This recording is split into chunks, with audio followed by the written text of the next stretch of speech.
निकष जे आहेत ते देखील आम्ही सुलभ केलेले आहेत, सुटसुटीत केलेले आहेत।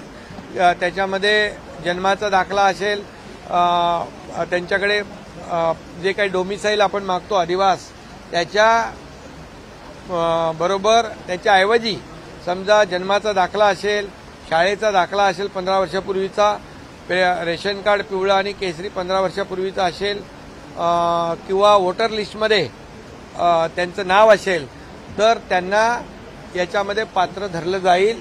त्यामुळे कुठलीही काळजी त्यांनी करू नये, कुठलीही चिंता करू नये।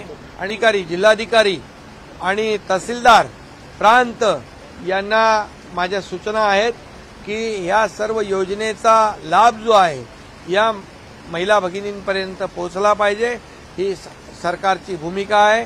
आणि म्हणून याची जी प्रक्रिया आहे, प्रक्रिया सुलभ होण्यासाठी त्यांना महिलांना, आमच्या भगिनींना संपूर्णपणे मार्गदर्शन करण्याचं काम प्रशासनाने करावं। पर्याय देण्यात आले आहेत की नवऱ्याचा जन्म जर राज्यातला असेल त्याचं जन्माचं सर्टिफिकेट चालेल, रेशन कार्ड 15 वर्षाचं असेल ते रेशन कार्ड चालेल, मतदार यादीतलं नाव असेल ते मतदार यादीतलं नाव चालेल, असे अनेक पर्याय दिलेले आहेत।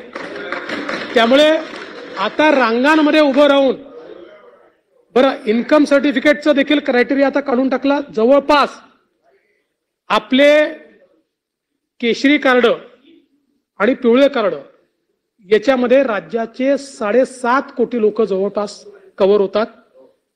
त्यांच्याकरता आता इन्कम सर्टिफिकेटची अट काढून टाकण्यात आली। त्यांच्याकडे जे रेशन कार्ड आहे त्यांना त्या रेशन कार्डावरच ही योजना या ठिकाणी मिळणार आहे। निश्चितपणे मी या माध्यमातनं आमच्या सर्व भगिनींना विनंती, सेतू केंद्र वगैरे यांनी किंवा आपल्या अंगणवाडी सेविका असतील या सगळ्यांनी या योजनेमध्ये मदत करावी म्हणून। दुसरी गोष्ट, या सर्व नोंद आणि प्रक्रियेला कुठलाही एकही रुपया सरकारच्या माध्यमातून घेतला जाणार नाही। कुणी कुणाला पैसे देता कामा नये आणि जे कोणी पैशाची मागणी करतील त्याची तक्रार कलेक्टरकडे त्यांनी करावी, त्याच्यावर कठोर कारवाई केली जाईल, त्याला जेलमध्ये टाकलं जाईल।